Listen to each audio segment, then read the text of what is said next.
안녕하세요. 모두가 사는 교회 올리브교회 박종범 목사입니다. 오늘도 하나님의 은혜와 평강이 우리 주 예수 그리스도 안에서 저와 우리 모두에게 넘쳐나길 주의 이름으로 축복합니다. 오늘은 시편 19편 1절에서 14절 말씀에 근거해서 하나님이 받으시는 입의 말과 마음의 묵상이란 제목으로 하나님의 말씀을 전하도록 하겠습니다. 오늘 시편 19편은 다윗이 하나님을 찬양하고 있는 노래입니다. 이 다윗의 노래의 마지막 절 14절에 이렇게 나와 있습니다. 나의 반석이시요 나의 구속자이신 여호와여, 내 입의 말과 마음의 묵상이 주 앞에 연락되기를 원하나이다. 다윗은 입으로 말하고 마음으로 묵상하면서 하나님 앞에 연락되기를 원한다, 이렇게 노래하고 있습니다. 다윗이 어떤 말을 하고 있으며 다윗이 무슨 생각을 하고 있는지 우리가 살펴봄으로 말미암아 하나님이 받으시는 입의 말과 마음의 묵상, 즉 생각이 어떠한 것인가를 살펴보겠습니다. 하나님이 받으시는 입의 말과 마음의 묵상이 무엇입니까? 첫째로는 천지 만물 속에서 하나님을 만나는 것, 하나님 이것을 받으신다는 것입니다. 1절 이하에 이렇게 말씀하고 있습니다. 하늘이 하나님의 영광을 선포하고 궁창이 그의 손으로 하신 일을 나타내는도다. 날은 날에게 말하고 밤은 밤에게 지식을 전하니 언어도 없고 말씀도 없으며 들리는 소리도 없으나 그의 소리가 온 땅에 통하고 그의 말씀이 세상 끝까지 이르도다. 이 말씀을 보면 다윗은 하늘이 하나님의 영광을 선포하고 궁창이 하나님이 하신 일을 드러낸다, 이렇게 말씀하고 있습니다. 다윗은 자연 만물 속에서 하나님을 만나고 있는 거예요. 특별히 다윗은 하나님의 음성이 하늘과 땅에 울려 퍼지고 있다는 것을 고백한다는 것을 우리가 볼 수 있습니다. 다윗은 자연 만물 속에서 하나님을 만났고 하나님의 음성을 들었다는 거예요. 하나님이 받으시는 입의 말과 마음의 묵상이 무엇이냐? 바로 그것은 자연 만물 속에서 하나님의 음성을 듣는 것입니다. 자연 만물 속에서 하나님을 만나는 것입니다. 하나님이 그의 말과 그의 묵상을 받으신다라는 것입니다. 로마서 1장을 보면 하나님의 능력과 신성이 하나님이 지으신 모든 만물에 분명히 보여져 있다고 말씀하고 있습니다. 하나님의 능력과 신성, 하나님의 살아계심은 자연 만물 속에 다 드러나 있습니다. 그래서 우리가 선한 양심을 갖고 있으면 자연 만물 속에서 더듬어서라도 하나님을 찾을 수 있습니다. 그래서 하나님을 모른다고 아무도 부인할 수 없다고 성경은 분명히 말씀하고 있습니다. 비록 죄로 말미암아 우리가 직접적으로 하나님을 만나는 데는 한계가 있지만, 그러나 하나님께서는 분명히 자연 만물 속에서 하나님의 능력과 신성을 담아 두셨습니다. 우리가 착하고 겸손한 마음, 어린아이 같은 마음으로 자연 만물을 대할 때 우리는 거기서 하나님을 만날 수 있습니다. 지금 봄이지요. 온 세상을 보면 이파리가 새롭게 피어나고 그리고 온 세상이 초록빛으로 물들고 있습니다. 이 자연 만물을 보면서 하나님의 부활을 생각할 수도 있고요. 하나님께서 다시 우리에게 생명을 불어넣어 주셨다라는 것도 경험할 수 있습니다. 자연 만물을 겸손한 마음으로 보면 하나님을 만날 수 있다는 것입니다. 우리가 계절들을 그냥 보내는 것이 아니라 이 계절 속에서 하나님을 만나는 은혜가 있었으면 좋겠습니다. 날과 달과 계절과 이 모든 것들이 변하면서 하나님께서 그 가운데 말씀하시는 하나님의 음성을 듣는 것, 이것이 바로 하나님이 받으시는 입의 말과 마음의 묵상입니다. 세월을 헛된 데 보내지 마시고 하나님께서 주신 천지 만물, 자연 만물 속에서 하나님을 만나시는 오늘 하루가 되고 평생이 되었으면 좋겠습니다. 두 번째로 하나님이 받으시는 입의 말과 마음의 묵상이 무엇일까요? 그것은 하나님의 말씀은 금보다 귀하고 꿀보다 달다는 것입니다. 본문 7절 이하에 이렇게 말씀하고 있습니다. 여호와의 율법은 완전하여 영혼을 소성시키며 여호와의 증거는 확실하여 우둔한 자를 지혜롭게 하며 여호와의 교훈은 정직하여 마음을 기쁘게 하고 여호와의 계명은 순결하여 눈을 밝게 하시도다. 여호와를 경외하는 도는 정결하여 영혼까지 이르고 여호와의 법도 진실하여 다 의로우니 금 곧 많은 순금보다 더 사모할 것이며 꿀과 송이꿀보다 더 달도다. 이 다윗은요, 하나님 말씀을 묵상했습니다. 하나님 말씀이 어떤 것인가? 말씀은 우리의 영혼을 소성시키고 우둔한 자를 지혜롭게 하고 말씀은 마음을 기쁘게 하며 눈을 밝게 한다고 말씀하고 있습니다. 말씀은 영원하고 의롭다라고 말씀합니다. 그래서 다윗이 이 말씀을 묵상하고 말씀을 읽으면서 이 말씀이 금보다 더 귀하고 꿀보다 더 달다는 것을 묵상하고 그리고 말하고 있는 것입니다. 하나님이 받으시는 입의 말과 마음의 묵상이란 하나님의 말씀을 곱씹는 것입니다. 그리고 그 말씀을 통해 받은 은혜를 말하는 것입니다.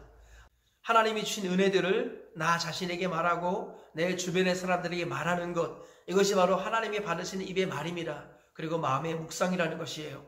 하나님은 천지 만물 속에서도 하나님을 계시하시지만 가장 분명하고 확실하게 하나님 말씀 안에서 자신을 계시하셨습니다. 그래서 태초에 말씀이 계시니라, 이 말씀이 하나님과 함께 계셨으니 이 말씀이 곧 하나님이시라 그렇게 말씀하셨고요. 그 말씀이 육신이 되어 우리 가운데 거하신 분이 예수님이라고 말씀하십니다. 그래서 말씀을 묵상하는 것이 하나님을 묵상하는 것이고 말씀을 가까이 하는 것이 하나님을 가까이 하는 것입니다. 말씀을 모시는 것이 예수님을 모시는 것이고 말씀과 동행하는 것이 예수님과 동행하는 것입니다. 말씀이 귀하다는 것을 깨닫는 것은 하나님이 존귀하신 분이라는 것을 고백하는 것과 같습니다. 말씀은 금보다 더 귀하고 꿀보다 더 단 것이지요. 정말로 하나님이 받으시는 입의 말과 마음의 묵상은 말씀을 되새기고 그 받은 은혜를 나누는 것입니다. 하나님 그것을 너무나도 기뻐하신다라는 거예요.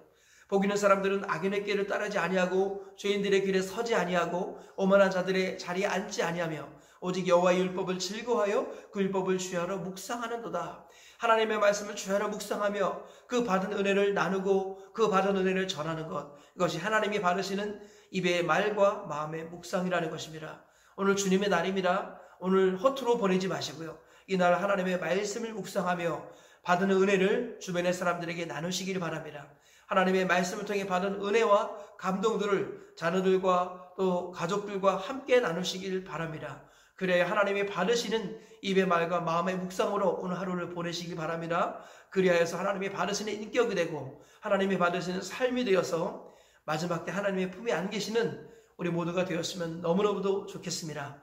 세 번째로 하나님이 받으시는 입의 말과 마음의 묵상이 무엇일까요? 그것은 바로 말씀의 경고를 받고 그 말씀을 지키는 것이 복되다는 것을 깨닫는 것입니다.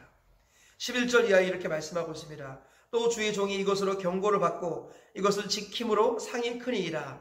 자기 허물을 능히 깨달을 자 누구리요? 나를 숨은 허물에서 벗어나게 하소서. 또 주의 종에게 고의로 죄를 짓지 말게 하사 그 죄가 나를 주관하지 못하게 하소서. 그리하면 내가 정직하여 큰 죄과에서 벗어나겠나이다. 다윗은요 이렇게 고백을 하고 있는 겁니다. 하나님의 말씀에 경고를 받고 그 말씀을 지키는 자가 참 복되다라는 거예요. 우리는 브레이크 없는 벤츠가 얼마나 무서운지를 한번 생각해 볼 필요가 있습니다. 벤츠라는 차가 아무리 고급차라 할지라도 브레이크가 없으면 그 무기가 되고 사람을 해치는 것이 되죠. 나를 해치는 것이 됩니다. 다윗은 자기가 왕이었습니다. 왕이라도 브레이크 장치, 제동 장치가 필요한데 그것이 바로 하나님의 말씀이라는 거예요. 하나님의 말씀을 묵상하면 왕은 하나님 앞에 종이라는 것을 깨닫는다는 것입니다. 말씀을 묵상하면 그 말씀이 나를 경고하고 그 말씀을 지키도록 도와주신다는 것입니다. 주님의 말씀에 경고를 받고 그 말씀을 지키는 자는 복됩니다. 왜냐하면 그 말씀은 숨은 죄를 깨닫게 하기 때문입니다. 우리가 하나님의 말씀을 읽고 묵상할 때 그 말씀이 숨은 허물에서 우리를 벗어나게 하는 것입니다. 그래서 이 말씀을 가까이 할 때 죄를 이기게 되는 것입니다. 피 흘리기까지 죄와 싸워야 되는데요. 그 시작점은 무엇일까요? 바로 말씀으로 돌아가는 것입니다.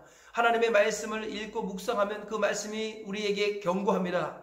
그 말씀은 살아있고 활력이 있어서요. 우리 심령과 골수를 찔러 쪼갭니다. 그리고 우리 마음에 숨은 뜻과 생각들을 드러냅니다. 그리고 그 말씀이 우리를 살리고 우리를 교정하고 우리를 치료하고 우리를 변화시킨다라는 거예요. 하나님의 말씀으로 돌아가면 그 말씀이 결국 나의 숨은 허물을 드러내고 그 허물에서 나를 벗어나게 하고 나를 생명의 길로 인도한다는 거예요. 그래서 이 말씀을 묵상하면 결국 어떻게 될까요? 13절 말씀에 근거하면 죄가 나를 주장하지 못하게 됩니다. 하나님의 말씀으로 돌아가면 하나님의 지배를 받고 죄의 지배에서 벗어나게 되는 것입니다. 세상에는 두 종류의 사람이 있습니다. 첫 번째로는 자기 생각대로 살아가는 사람이 있고요. 두 번째는 말씀으로 살아가는 사람이 있습니다. 여러분 자기 생각대로 살아가면 그 끝은 사망입니다. 그러나 하나님 말씀을 따라 살아가면 그 끝은 생명입니다. 자기 말씀을 따라 살아갈 때 멸망밖에 없습니다. 그러나 하나님 말씀을 따라 살아갈 때 하나님 우리를 진리로 인도하십니다. 죄가 우리를 지배하지 못하도록 도와주신다라는 것입니다. 이 말씀을 기억하시면서 오늘도 하나님의 말씀으로 돌아가시기 바랍니다. 말씀의 결론을 맺겠습니다. 오늘 세 가지 말씀 전했습니다. 하나님이 받으시는 입의 말과 마음의 묵상이 무엇일까요? 첫째로 천지 만물 속에서 하나님의 음성을 듣는 것입니다. 하나님이 살아계시다는 것을 만물 속에서 경험하는 것, 이것이 하나님이 받으시는 입의 말과 마음의 묵상입니다. 두 번째로 하나님의 말씀은 금보다 귀하고 꿀보다 달다는 것을 고백하는 것입니다. 말씀을 만나는 것이 하나님을 만나는 것입니다. 세 번째로 말씀의 경고를 받고 그 말씀을 지키는 자가 복되다라는 것입니다. 하나님께서는요, 우리가 말씀의 인도를 따라 살아갈 때 죄에서 벗어나게 되고 죄가 우리를 지배하지 못하게 하십니다.